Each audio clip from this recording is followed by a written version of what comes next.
An Arrowtown man is worried a hardline stance on freedom camping will encourage reckless driving after he was given a $200 fine for parking up overnight in central Queenstown because he'd had a few too many and needed to stay there overnight. Glen Wallace has paid the fine but says the blanket policy on freedom camping doesn't take into account resting drivers or people who are doing the right thing because they're over the limit. I asked him what happened. I'd had a few fizzy bubblies, but yeah, I mean, you know, I'd sort of gone out with a few friends. It was quite a late night. Yeah, and just sort of decided that I was over the limit. But I had a busy day the next day, so I thought the best option was just to sleep in my car and then get up early, wake up early, and then, you know, hopefully find my way home. But yeah, I obviously was a bit more drunk than I thought I was. I didn't wake up sort of 10 o'clock in the morning with a screaming headache and, yeah, with a freedom camping fine.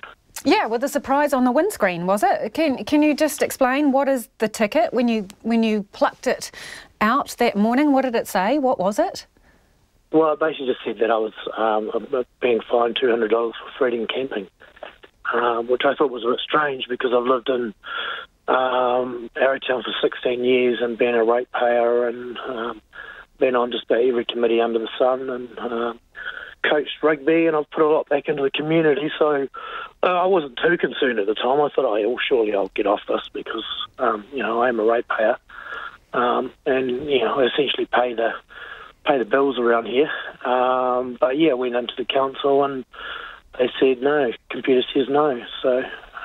Why does computer say no? If indeed you are a resident and you pay rates, and as you say, you're not a freedom camper, why couldn't they waive it? What's their reason?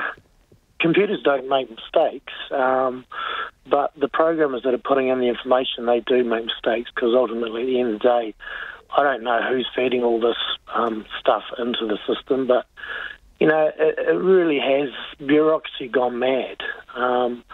You know, I used to be proud to say that I was a Kiwi, and now I'm a little bit embarrassed because in the good old days we used to be a can-do country, but now we're a can't-do country. So, blanket rule, no exceptions. That's the deal? Yes, correct. Yeah. So have you paid your $200? Yeah, I paid the $200 because, once again, it wasn't really a money issue for me. It was more of a principle issue.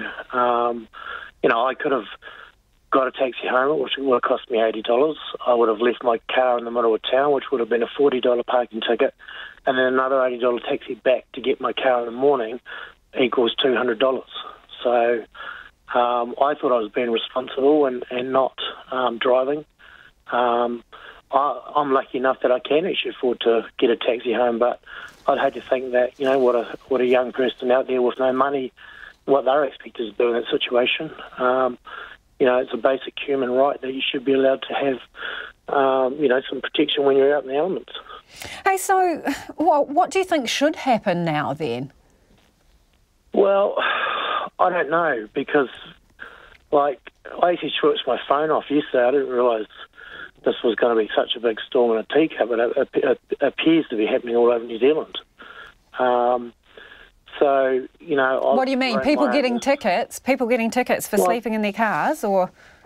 Yeah. I mean, from what I've heard, I listened to a little bit of talkback radio last night. Councils, you know, basically charging people with lots of money that can't afford to pay it, and they find themselves in very sticky situations.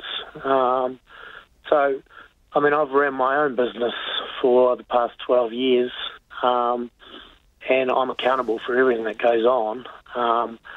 So, I mean, I don't even know whether it's the local council's problem. I really think this is a problem for the leader of the country to sort of address it and give a bit of governmentship as to what's going on. Do you think that residents should have some kind of exemption from this rule, like a sticker or something that you stick on your car which shows you're a resident? It's very simple for me. I mean, if you're a ratepayer, you should not be being fined for freedom camping.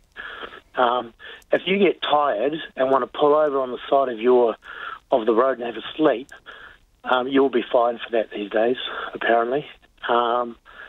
Apparently you're not allowed to sleep within 200 metres of the road because you're classed as a freedom camper.